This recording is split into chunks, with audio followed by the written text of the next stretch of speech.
Bien amigos, estamos de regreso aquí en La Noticia al Día, en La Noticia TV, canal 27.2 en la señal de Vez Cable y 203 en la señal de Cable Go. No se olviden que también pueden seguir los programas de La Noticia TV a través de las redes sociales del diario La Noticia. Ahora tenemos en estudios la visita del ex viceministro de Orden Interno, Jorge Luis Caloyero Encinas. Él también es candidato a la segunda vicepresidencia de la República por Progresemos. ¿Cómo está, señor Caloyero? Muy buenos días, gracias por la invitación. Y efectivamente soy candidato a la segunda presidencia de la República por el partido Progresemos y candidato a diputado por Lima Metropolitana con el número 7. Usted ha sido viceministro de Orden Interno y debe tener claro este sistema de seguridad en el país, o de inseguridad que se vive en el país. Desde hace algunos años ha venido este tema creciendo, el tema de extorsiones, el tema de sicariatos, sobre todo el tema de las extorsiones, que parece que ya se escapó de las manos. ¿Considera usted que las medidas que se han venido adoptando básicamente han sido un paliativo nada más y no se ha ido, no se ha abordado el tema de la forma adecuada? Sí, bueno, el tema creo está principalmente en lo que usted planteó, sistema. Y la pregunta obvia que tendríamos que hacernos es, ¿estamos actuando como sistema? En su momento se estableció una norma que indicaba que eran 26 instituciones que eran las encargadas de ver el tema de la inseguridad ciudadana. Pero obviamente en el camino, estamos hablando del año 93, si no me equivoco, donde se da la norma, en el camino nos hemos dado cuenta que definitivamente, a mi entender, el tema no pasa tanto por la cantidad de instituciones, porque obviamente de lo que se trata es de actuar de manera operativa y lamentablemente considero que ese es el gran punto en el cual estamos fallando. Entonces, cuando se habla de no actuar de manera operativa, se habla de que no hay una conjunción entre estas fuerzas. ¿Cómo es que no se da si debería ser así? Totalmente de acuerdo. Porque pongámonos simplemente en el ejemplo en estos momentos. Imaginemos que tenemos 26 personas sentadas en una mesa con varias funciones dentro de ellas. Obviamente, lo más probable es que no encontremos una conjunción de esfuerzos válida. Lo que estoy planteando, se está planteando también, es que se tenga una conjunción meramente operativa de 5 instituciones, que sean la Presidencia de la República, Ministerio del Interior, Policía Nacional del Perú, Ministerio Público y Poder Judicial. O sea, solamente estos 5 sentados en la mesa. De estos 5, pero con capacidad de decisión, que tengan actuaciones operativas inmediatas. Y algo muy importante, en lo que siento que no estamos haciendo, hay un aspecto primordial que tiene que ver con la inteligencia operativa. Si a esas 5 instituciones, pero sentadas, llevando a cabo una actuación operativa inmediata, urgente, el fenómeno ya no nos espera más. Llevando a cabo una actuación inmediata, operativa y teniendo la información de inteligencia necesaria, considero que sí es importante lo que podríamos desarrollar. Ahora, cuando hablamos de inteligencia, vamos directamente a la policía. Estamos hablando de... ¿Qué ha fallado ahí? Porque siempre se hablaba de la buena labor que tenía la policía, se derrotó al terrorismo, ¿no? ¿Qué pasó ahí? ¿En qué fallamos? Totalmente de acuerdo. Se derrotó al terrorismo. La inteligencia en estos momentos debería tener la capacidad de información suficiente y necesaria para que esas actuaciones operativas se den de manera eficiente. Me explico.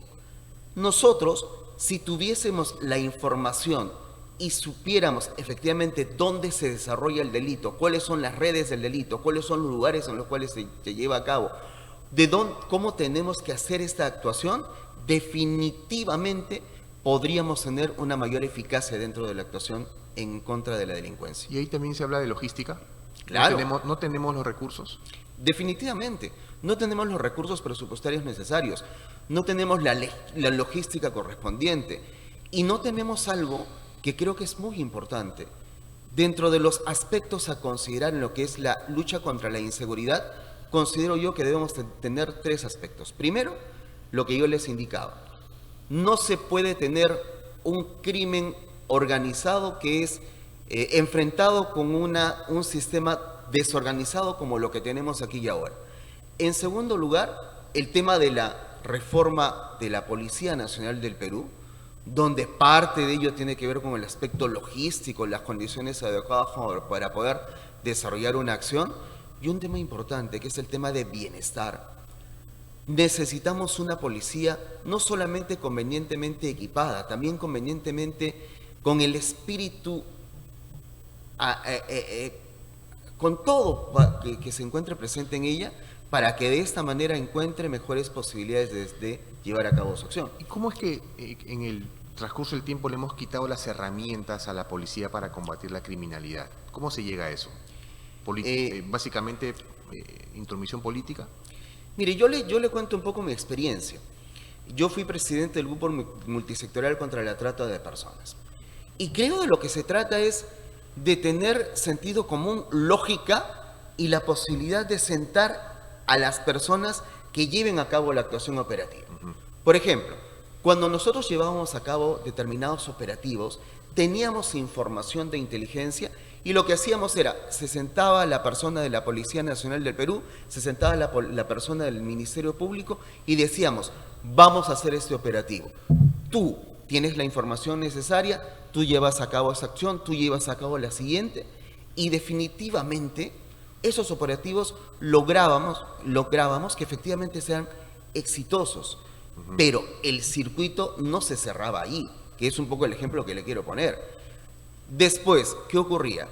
Las niñas que eran rescatadas de esos antros, teníamos que llevarlas a determinados lugares donde las niñas pudieran pernoctar, por ejemplo, o encontrarse.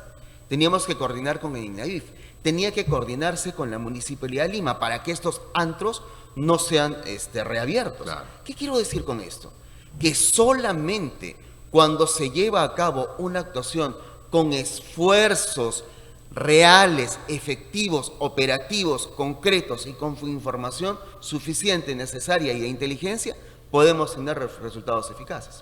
Ahora, el panorama respecto a extorsiones de sicariato es bastante complicado, ¿no? Justo el día de ayer revisaba algunas notas respecto a ello y se señalaba que solamente en estos días de año ya las cifras eran altas, claro, comparadas con 2025 y 2024 en el mismo periodo. Todos siempre esperamos que salga el plan que habla Gerí, y que el gobierno dice que todavía se van a ver resultados del plan casi a final del gobierno, que bueno, le quedan solamente 4 o 5 meses. Pero en las gestiones anteriores, ¿qué planes hubo? ¿Usted vio algún plan? Sí, bueno, hubieron planes de seguridad ciudadana siempre, ¿no? Pero el tema no es solamente del plan, o sea, yo no puedo estar esperando y diciendo, bueno, en estos momentos tengo un enfermo que está moribundo. No, voy a esperar un mes para ver si existe una receta mágica para que ese enfermo se muere. No, entonces, no es esperar el plan, es lo que tenemos que hacer ahora. Y los planes, evidentemente, tienen que estar con la actuación operativa que corresponda. ¿No? Yo realmente no entiendo cuál es esa lógica que se está planteando en estos momentos. Cuando lo que necesitamos, imagínense, en el año pasado, hasta octubre del año pasado, tuvimos 1.888 homicidios, 12,8% más de los homicidios del año 2024. Estamos teniendo aquí y ahora 18 estados de emergencias más o menos que se han dado. Y la gran pregunta que uno se quisiera plantear es, ¿y han servido para algo? Entonces, la receta mágica no va a estar en un plan. La receta mágica es mañana mismo, hagamos esto, coordinemos las fuerzas necesarias para hacerle frente a un enemigo que nos ha desbordado hace tiempo. Y si bien nos ha desbordado, ¿hay forma de salir de esto? O sea, señala que no solamente es un plan, es la base, creo, ¿no? Pero ¿hay forma de salir? ¿Se puede? ¿Ya nos rebasó? ¿Cuánto tiempo va a durar esto? Hay más o menos ustedes, desde el punto de vista de seguridad, se han planteado plazos. ¿Se puede dar plazos ante estas problemáticas? ¿O Yo no es muy diría serio? que de manera inmediata, si se actúa con inteligencia, si se actúa con medidas eficaces, si se actúa, por ejemplo, planteando lo que no bien nos lo ha dicho nuestro candidato presidencial, el estado de sitio a ser desarrollado en nuestro país, si se actúan con medidas urgentes, no es que mañana, lo que nosotros estamos planteando es que si Dios nos lo permite y el pueblo también es así, nos da la oportunidad de ser gobierno a partir del día 1, no el día 1, en ese mismo momento. Lo que vamos a hacer es juntar a las fuerzas necesarias para llevar a cabo estas acciones operativas urgentes, para que de esa manera podamos comenzar a tener los resultados eficaces. Esta situación ya no espera más. Y esta sensación de inseguridad que vive la ciudadanía, nos incluimos en ella, ¿se vio antes? ¿Usted sintió esta percepción o solamente se puede comparar con la época del terrorismo? Sí, lamentablemente es cierto lo que usted dice. La sensación de inseguridad, creo que no hay necesidad de ser muy pitonizos como para no darse cuenta. La sensación de inseguridad de estos momentos es una sensación muy alta. No tengo las cifras exactas en esta oportunidad. ¿Pero es más que en la época del terrorismo, cree usted? Yo creo que los contextos eran distintos, ¿no? Ciertamente la sensación de inseguridad de aquel momento era por el accionar terrorista en lo que ello conllevaba. Pero lamentablemente siento que aquí y ahora estamos en un contexto similar en lo que es la sensación de inseguridad de todos y cada uno de nosotros. Y quitarle esta sensación a la gente es mucho más, creo, trabajoso o difícil que hacer un plan, ¿no? Claro, claro. A ver, es que tenemos planes de todo. Tenemos el plan de seguridad ciudadana, tenemos el plan de lucha contra la corrupción, tenemos el plan de X, Y cosas. No sé cuántos planes tendremos, pero supongo que tendremos 20 o 30 planes. Y si esto se solucionara con un plan, pues qué lindo sería, ¿no? Y la idea, y es obvio, no es que se solucione con un plan. Ahora, también hay un tema que preocupa y también tiene que ver mucho con el tema de seguridad ciudadana. Son los penales. Claro. Los penales son, siempre dicen, no son prácticamente escuelas de crimen, muchos de ellos, ¿no? Porque entrar a un penal vuelve a un delincuente mucho más avesado por el entorno, porque no se sabe que no resocializa a la gente, a la mayoría quizá. ¿Hacia ahí también hay una estrategia a la que apuntan ustedes? Sí, evidentemente. El tema de poder construir más prisiones, creo que es un tema urgente, ¿no? Donde efectivamente, tal cual aquí y ahora se está pensando, solamente se piensa. Pero lo que nosotros vamos a hacer es, de manera inmediata, la construcción de estos penales, pero la posibilidad también es difícil, pero si se hace una clasificación del interno adecuada y tomando la posibilidad de aquellos que pudieran ser resocializados, creo que podemos hacer una acción importante en contra de la inseguridad en nuestro país. Pero ese tema o sea, sí entiendo yo que hay un gran número de internos que por la clasificación que usted mencionaba se podría resocializar, ¿no? Volver a la sociedad, empezar de cero, ¿no? Dar una nueva oportunidad en su vida. Pero hay muchos que son irrecuperables. Obviamente, ¿no? obviamente. Y está muy de moda, siempre en campaña, se habla mucho de la pena capital, de salirse del Pacto de San José. ¿Considera usted que es una medida adecuada? Y si esto va a bajar los índices de delincuencia. Sí, claro que sí. Si bien es cierto, es una medida que va a tomar pasos que deben ser seguidos, es una medida que se encuentra dentro de la propia Convención Interamericana de Derechos Humanos. O sea, sí existe esa medida, esa posibilidad de apartarse de la competencia de estos organismos internacionales. Sí es posible esa medida. Lamentablemente, muchos piensan y dicen, no, es una medida que es planteada solamente de manera populista. Pero los invito a revisar lo que dice la norma. Y la norma sí prevé una posibilidad de denunciar este tratado internacional. No es que estemos hablando humo, simplemente diciendo cosas que no existen o no se puedan dar en la práctica. Sí existe esa posibilidad. La de la posibilidad de aplicación de las penas, de la pena a la cual usted hace referencia también. Pero ojo, y eso es algo que debe ser considerado y entendido por la población, solamente para delitos de extrema gravedad. Y eso es algo que a veces se dice, no, que están planteando determinadas cosas, que venden humo. El humo no se vende.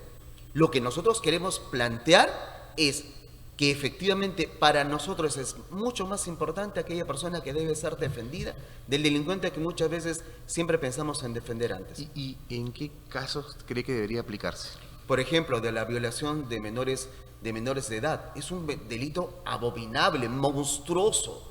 Imaginemos las personas que somos padres, que Dios no lo quiera, nos tocaren a nuestras criaturas. Ese tipo es irrecuperable. Es irrecuperable. ¿De qué estamos hablando?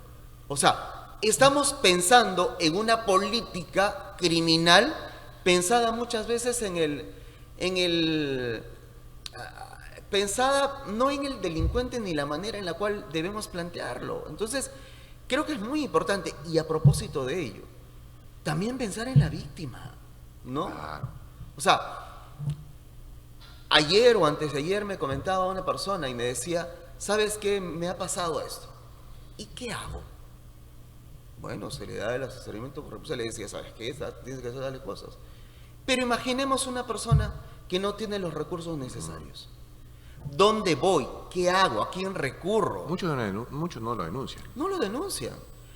Según las estadísticas oficiales, más o menos el 13-14% de las personas no denuncian los hechos delictivos.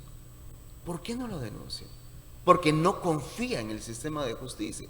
Porque dice, denuncio, ¿y después qué me va a pasar? De repente me pasa algo en contra mía.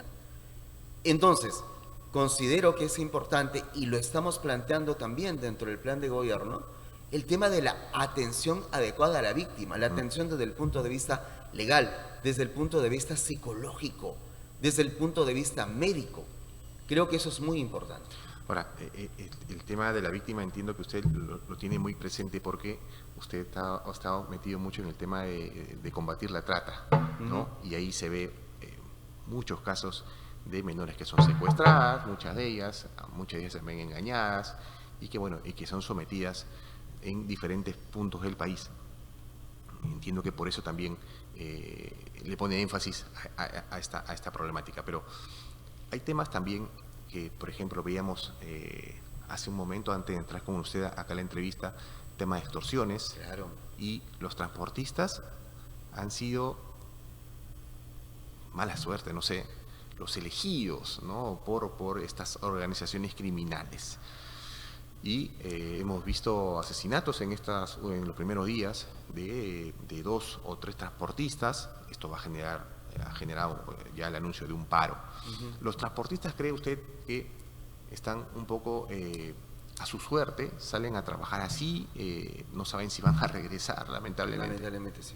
Ahora, ¿cuál es la medida que se daría respecto a este gremio nada más? Se habla mucho de poner un policía en unidad de transporte. Eso es irreal, es imposible poner en todos. Además que hay una informalidad en el transporte. Por ahí, ¿cómo se abordaría el tema usted o cómo cree que se debería abordar solamente en el tema de transporte? Yo creo que, creo que es muy importante saber qué es la opinión que tiene el propio gremio. ¿No? Yo me pongo a pensar y digo, ya, los escucho, qué lástima que solamente los escuche a través de los medios de comunicación, pero digo, existe la autoridad. He escuchado de una reunión de la autoridad del ministro del Interior con los gremios de transportistas para abordar en conjunto esta problemática. Lamentablemente hasta ahora no he escuchado de ninguna reunión. He escuchado de una reunión que estén los gremios, esté el Ministerio Público, esté la Policía Nacional del Perú, se haga un plan un plan operativo con la información de inteligencia necesaria para abordar esta problemática, prevenir todos estos delitos. Hasta ahora no he escuchado nada de eso. Y creo que debemos hacer planes con la participación de aquellos que conocen muchísimo mejor el tema, que son aquellas personas que lamentablemente están siendo extorsionadas. El gran problema que existe en nuestro país es que la gente no se siente escuchada. La gente dice, por ejemplo, el plan de seguridad ciudadana. La sociedad va a decir, ¿y yo participé? En el plan de seguridad ciudadana están participando aquellos gremios que están siendo extorsionados. Es como decir, si yo quiero fomentar una medida para ti, ¿qué es lo primero que tengo que hacer? Escucha. Te escucho. Claro. Te escucho a ti.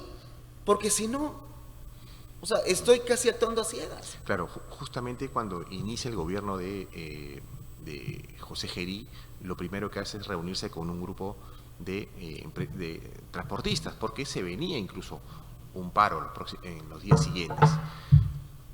Pero se dio la reunión y todo sigue igual. Exacto. Y vamos a tener un plan de seguridad ciudadana y escuché a las personas hacia las cuales debiera, entre comillas, alcanzar el plan. Establecí medidas de seguimiento de ese plan. Realmente es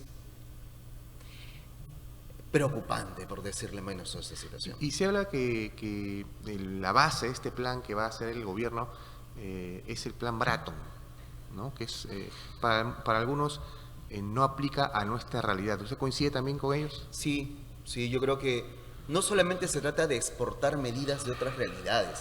Nuestro Perú tiene su propia realidad y eso es algo que caramba, o sea, no sé cómo entenderlo, o sea, no sé cómo hacerlo entender. Estado de emergencia, que es totalmente fallido. ¿Pero a dónde se dirigió? Lima y Callao. Uh-huh. O sea, yo pensé, o la autoridad pensó, en una medida que fue totalmente ineficiente, pero solamente la pensé en Lima y Callao. ¿Y el interior? Uh-huh. O sea, nuestra realidad es una realidad bien particular.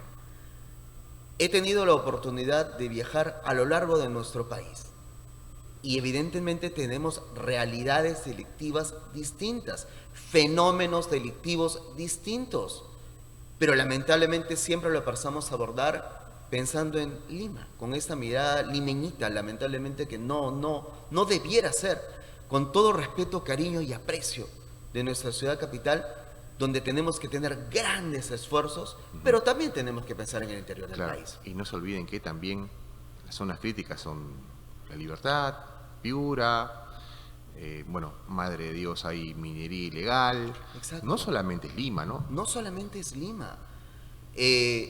Cada circunscripción tiene su realidad delictiva. Si nosotros hablamos de realidades, simple y llanamente pensemos, ¿no? Hay muchas localidades que tienen costa, que tienen sierra. Hay localidades que tienen costa, sierra y selva. Uh-huh. Lo he visto, como le indico, a propósito de las acciones que hemos desarrollado, y me he dado cuenta que el gran problema que existe en nuestro país es que pensamos cubrir el problema pensando simple y llanamente en la actuación que desarrollamos en este lugar. Y eso no es así. Claro. Bien, estamos ya entrando a la recta final de la entrevista y me gustaría que se dirija a los electores y darles sus principales propuestas. Gracias. Bueno, señores electores, muchísimas gracias en principio por la invitación de la noticia. Nuestro partido, el Partido Progresemos, es un partido que tiene las mejores intenciones para nuestro país.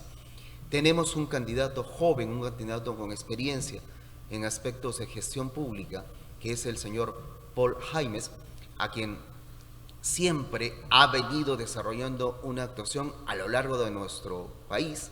Está llevando a cabo, está estableciendo nuestras propuestas. De hecho, el día sábado hemos tenido un meeting en San Juan de Lurigancho donde ya estamos ingresando a Lima, como se dice, el perro llegó a Lima. Y en mi caso particular, soy candidato a la segunda vicepresidencia de la República. El que les habla, soy abogado de profesión, magíster en Derecho Civil y Comercial.